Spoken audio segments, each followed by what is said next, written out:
Hey guys, how's it going? Welcome to the video. Today we're going to be talking about the best investing advice I have ever learned. Alright, let's get into it. So before I talk about this, I want to show you guys a little bit about my portfolio. This is one of them. This is one of my portfolios that's doing like pretty bad compared to the market, compared to the others. This is the 2021 portfolio, and as you can see from the screenshot here, as of June 13th, 2021, I have a lot of stock picks that are just like performing horribly compared to the spider, compared to the market averages. So as you can see here we have Etsy. I added this on January 29th.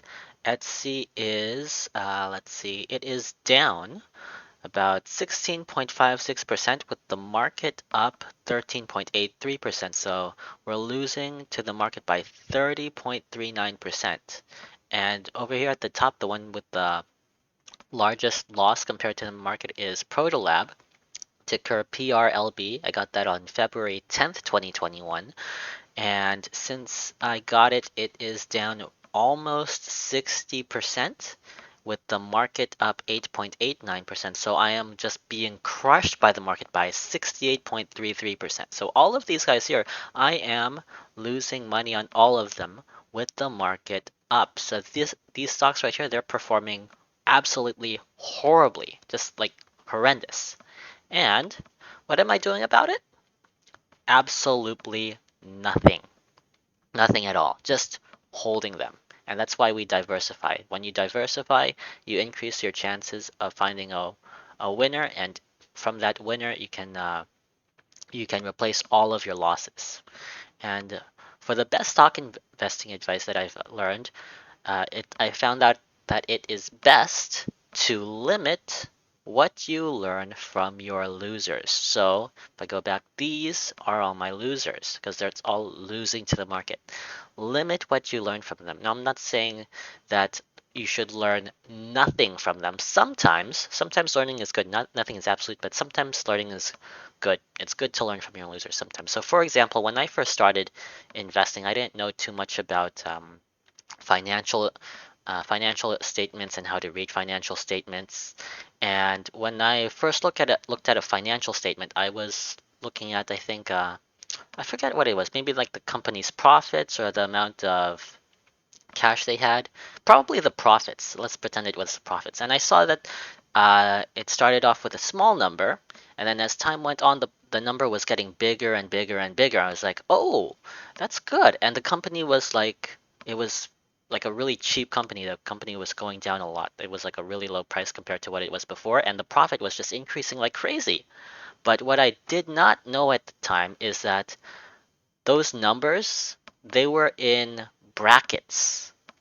And I just ignored the brackets. Oh, it's in brackets, so whatever. I don't care. Who cares about brackets? What I didn't know is that those brackets mean negative. And I never learned that in school. Like they never really represented a a negative number in brackets. They always put like a minus sign before it. So in that case, yeah, learning is good.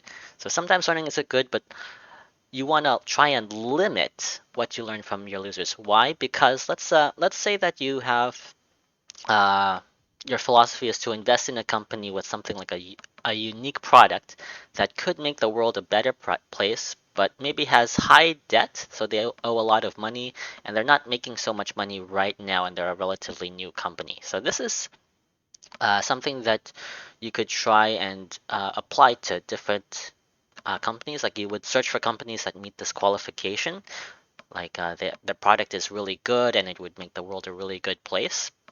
And let's say you invest in two stocks, stock A and stock B, and both of them have this unique product. Let's say stock A, it just, after you buy it, it just crashes and the company goes bankrupt, it goes to zero.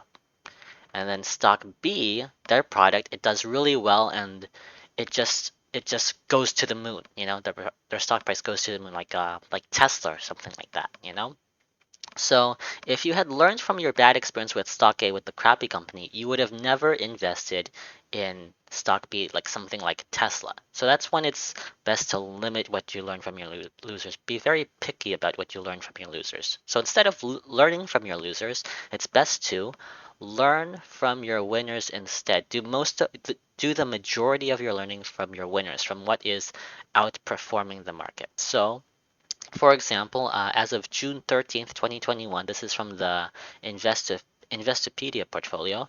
I picked Zoom, which was beating the market by 91%, Shopify beating the market by 183%, and Tesla beating the market by 426%. So if I had learned from my losers, so for example, let's go back here, losers such as Teladoc or Etsy, stuff like this, I would have never picked these winners like this, like Zoom or Shopify or Tesla. So, from because of this, you want to think, what's the maximum you can lose? So let's go back here. Let's say all these guys, they all go to the maximum loss, 0. So I lose 100% of my money. What's the maximum you can gain? It's limitless. There is no max limit to what you can gain. It's not 100%. Here you can see Shopify 183%, Tesla 426%. You look at something like Amazon, it's above like 10,000% gain. There is no limit to how much you can gain. There is only a limit to how much you can lose.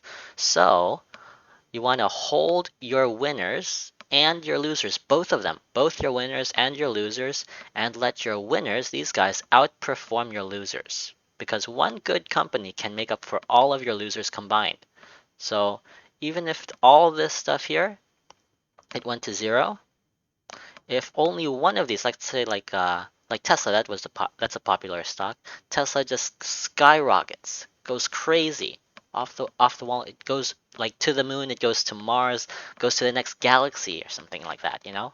Tesla can make up for all of these losses combined by itself if you hold on to both your winners and your losers. So yeah, that's the best investing advice that I've learned. Really quick recap. It's all in green here. Limit what you learn from your losers. Learn from your winners instead. Hold your winners and your losers, and let your winners outperform your losers. Because one good company can make more. Can oh, I can't read right now. One good company can more than make up for all of your losers combined. Yeah. All right, so that's the best stock investing advice I've learned. Final notes. My goal is to outperform the spider. That's like the market averages. Same thing as the S&P 500. If you want to see my Google sheet, that's where I have all this info and more. You can check it out in the description below. And also, sometimes I post updates to my channel on the discussion tab. So if you want to check out the post, just click discussion, click sort by newest first. That way you can see the newest comment at the top. All right, that's it for today's video, and I'll see you guys in the next one.